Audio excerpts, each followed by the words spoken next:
Hi everyone and welcome back to my channel. My name is Carla if you're new here, and I make videos about how I show up for myself in hopes of inspiring you to do the same. And by doing so, I managed to lose over half my body weight and transform my entire life, including my mental health, my career, how I see myself in the world, my relationships, and everything in between. And if that's the kind of content that you'd like with a good spattering of fashion and beauty and daily vlogs, please hit that subscribe button, turn on the notifications so you never miss a video from me, and make sure you're also following me on Instagram and on TikTok as well. But guys, today's video, I am hopping in to chat to you about 1 year in maintenance. 1 year ago, I reached my goal weight after losing 183 pounds or 180 pounds or 13 stone or 80 something kg for the second time. If you've never seen me before and you've no idea who this person is and why is she talking and why is she rambling on, I'll leave a video up here about my entire journey. Basically, I lost 13 stone in 14 months. The next month, I got pregnant. I have had my beautiful baby boy, and I obviously put on weight when you have a child. This is just a very normal thing. And in July 2022, I reached my goal weight again. And in today's video, I'm going to be sharing with you guys some lessons that I've learned from living in 1 year in maintenance. Let's get into it. Lesson number 1. Everyone is going to tell you that weight maintenance is harder than weight loss. I am here to tell you that you don't have to listen to everything that everybody says, and just because somebody says it does not mean that it is true. Now, I'll caveat this with the ideal that it depends on how you lose weight. Weight maintenance is not hard. It is not difficult. It is not the hardest, most awful thing if you put the work in while losing weight. I believe it is incredibly important that you work on your mental health and the reasons as to why you're overweight, or at least the actions and habits and addressing those that helped you to get to being overweight in the first place. And if you don't address those habits and actions will be there when you reach your goal weight, because most likely people have either white knuckled it or they've had surgery to lose weight. Now, I'm not saying that surgery is not the option or not an option for somebody. It's not the path that I chose. However, if you have addressed the issues and you have surgery, your likelihood of weight regain is very small. If you've not had surgery and you have not addressed those issues, your likelihood of regain is quite high. And I do believe that that is why the stacks or the stats show that weight gain after weight loss is incredibly likely. The literal odds are against us. But if you've addressed those issues, at least the habits and actions, and have gotten rid of them and replaced them with healthier, more beneficial habits and actions, you're going to go far. Number 2, this one is, I really want to reiterate this because I thought this was really obvious. And then when I've spoken to people, they didn't think this. And I get it. I completely understand, and it's not a judgment. It's a judgment on the diet industry and a lot of other industries. Your goal weight might be one number, but your weight maintenance should be a range. Let me say that again. Your weight goal can be a singular number, but your weight maintenance needs to be a range. There are so many reasons as to why we put on weight or our weight is fluctuating. You need to take a big poop, you've eaten a lot of carbohydrates, you've eaten a lot of salt, you haven't drank enough water, you're stressed, it's a time in your cycle, you are ovulating, men excluded, but there are so many reasons as to why your weight can fluctuate. I had a person ask me the other day, they had just come home from holidays after being 15 days on holidays, and they'd put on 15 pounds. It's not 15 pounds of fat. That's really important. It's not 15 pounds of fat. It's most likely also wasn't 15 pounds when you double check these things. But it's not 15 pounds of fat. Maybe there's a pound of fat. Probably not even likely. Most likely it is water weight, carbohydrates, alcohol, inflammation, that kind of thing. And when you get back on track, you know how I feel. When we continue down that path to get back to where we want to get to back to the goal weight range, you're going to see it's going to come off quite quickly. Your range, the reason that we have a range is because of that fluctuation. So I have a 5 pound range. I actually realistically kind of now have like a 7 pound range where I'm really happy with, I don't even worry about going underneath. No, I have 5 pounds up. Like I was kind of 2.5 down, 2.5 up, but I actually don't really need the 2.5 down. It's not really that much of a worry that I lose too much weight. The only time I lost any more weight was when I had norovirus, and I don't intend to get that again. I do not wish to lose any weight, and I'm not worried about it, and it's not really a thing that I have to concern myself with.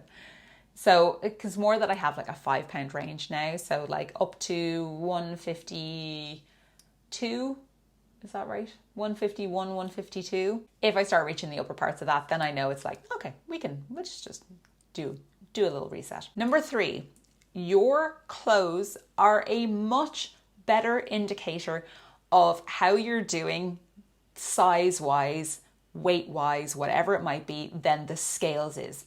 As I was saying in the last point, continuing on, the scales is a little bitch or a little bastard, and it will not play ball at all times.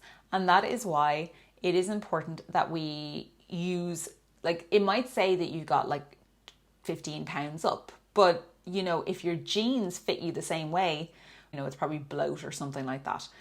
It also works in the other way. So, the scales might be saying one thing, and scales, guys, did you know that if you move your scales from one place on the ground to another place on the ground, it's going to tell you a completely different amount. So the scales is not your friend in continuity of your weight loss or your current weight. I actually kept my scales flat the entire time through my weight loss journey. I kept it between 2 specific floorboards so that I was aware of where it was, so that I knew that the number was going to be the same. That might sound a little extreme, but we took these things seriously, and that's the same for weight maintenance. Now I actually couldn't give 2 flying hoots what the scales, I couldn't give 2 hoots what the school says either, but what my scale says. I have it up here. I think I know where it's like the regular place that I put it, but it needs to be on a flat surface. It needs to not be like doing a little surfboard wriggle around the place. It needs to be completely flat and not have been kept on the side.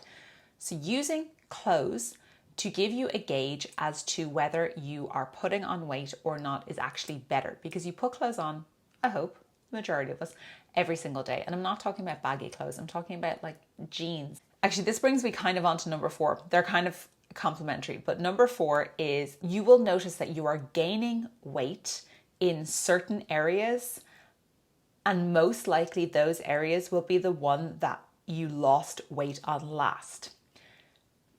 Bear with me. For example, my thighs and my upper arms are the place where I lost weight last. And when I can feel the scales creeping back up again and I try on those jeans and they're a little bit tighter around my thighs and around my like mid area than they were before, I know I'm probably needing to cut back a little bit. And when I do that, cut back a little bit, that stops me from going, like throwing the baby out with the bathwater. It's only a couple of pounds maybe that I would need to adjust by. So it's not having this like massive like, oh my God, I have to lose 13 stone again. It's not. It's just like, okay, I just need to rein it back in again for a week. I'll be grand. I'll be good. And that gives you a really good indicator. So knowing where you lost weight last on your body is probably where you're going to put weight on first. Number 5 is that there is a misconception about weight maintenance that you can just go back to the way you were eating prior to losing weight. This is not true. And what hopefully will have happened is that if you are on a weight loss journey and you are doing it by addressing those habits and actions, that you will not want to go back. That what will happen instead is that you will adjust your calorie deficit in one of number of ways to suit your lifestyle and to suit you at weight maintenance, whether it's reverse dieting, whether it's 5-2, whatever it might be that you're doing. You will find that when you get to the end of your weight loss journey, when you get to goal, you might order a pizza, but you're not going to binge on a pizza. You're not going to go, okay, fine, I'm just going to do whatever I want to now. It's actually what will happen is that you won't want to do that. You'll think maybe at the start that, like, oh, finally, when I turn to my goal weight, I'm going to order, like 17 tacos like I used to. But actually you'll find that you won't want to do that to your body anymore. You'll find that actually you don't want to do these things anymore. So that's number 5, is you're finding that even though you might think you wanted to do it, you actually probably won't want to do the same things that you did before you lost weight. Lesson number 6 that I have learned after losing 100 or maintaining 180 pound weight loss is that weight training is going to make you hungry, guys. Something that I really learned is that I was going along completely fine on my regular calories, the way I was doing it. And then I started weight training and then I got hangry. That makes sense. You're using a lot more energy. Your body is using different types of energy. It's using different stores. So of course you're actually going to end up needing more energy as well when you're burning more. But just don't be alarmed if you have been using cardiovascular exercise as your only exercise during weight loss, which is what I did. When you get to start weight training once again, as I had weight trained prior to my weight loss, and I got hungry. It's been interesting. It's been an interesting and hard to adapt to role. When I was overweight, I was constantly eating, so I never really understood that, and I constantly felt hungry, so I never really understood that I needed more when I was weight training, but now I've realized that I need more food when I'm weight training. Lesson number 7, that just as in weight loss, weight maintenance is a completely personal journey. For me, my perfect recipe for weight loss was journaling, therapy, body slims, intermittent fasting, plant-based diet, and walking. That's the soup that helped me to lose 13 stone. And it was all those different components combined together that brought me to my goal. And just like that, you need to find that soup, your own soup recipe, to come up with your way to maintain your weight. Because what might work for my sister Adriana, who lost 92 pounds, might not work for me. What might work for Kirsty, one of my best friends who's lost weight, who's lost 2 stone now, might not work for me. So it's finding the soup that works for you. And that soup might not be what you expected. I expected to either go one of the 5-2 route or reverse dieting. The first time I reached my weight loss goal, I reverse dieted and then I got pregnant. So that all just went out the swanny. Second time I thought I would do, I can't actually remember which one I thought. I must look back at the videos and see which one I thought I was going to do first. I did reverse dieting and then I did kind of more the 5-2, which is where you eat similar calories to what you did to weight loss. And then you have like a couple of days, not cheat days. I hate that term. We're not cheating on anybody. We're not cheating on ourselves. Just days where you don't think. I kind of basically found my own way, my own soup, which is still intermittent fasting, still walking 1 hour a day, starting weight training, starting dancing, still journaling, still therapy, still checking in with body slims every so often, but also calorie counting obviously was part of the main one. Silly me. But I still find the calorie counting wasn't as important for me. But I do find that I'm listening to my body and listening to what it needs and tuning into my body and respecting it and treating it as a glorious vessel that it is and not filling it with crap, and starting to really nourish it as I did the whole way through my weight loss journey, but really starting to ensure that I am listening to what it needs and not overeating, and kind of sometimes eating a bit more, sometimes eating a bit less, just kind of having like ebbing and flowing with it and just seeing how I go. And if something starts to get a bit tight, then I just rein it back in again for a couple of days. And the last lesson that I want to share with you guys is one that I have learned not only during my weight loss journey and my weight maintenance journey, but over the last number of years, is that your weight doesn't define you. The number on the scales is not the representation of your value and your contribution to the world. There is so much more to you than your weight. There is so much more to you than your body. You are so much more than your weight. You are a valuable human being, no matter what size, no matter what you are. And in weight maintenance, the scale is going to go up, and that's okay. If you want to catch it and bring it back down, that's totally fine. If you want to let it go and go further back up again, that's okay. If you don't want to do that, then you can do the things that got you to that place in the first place.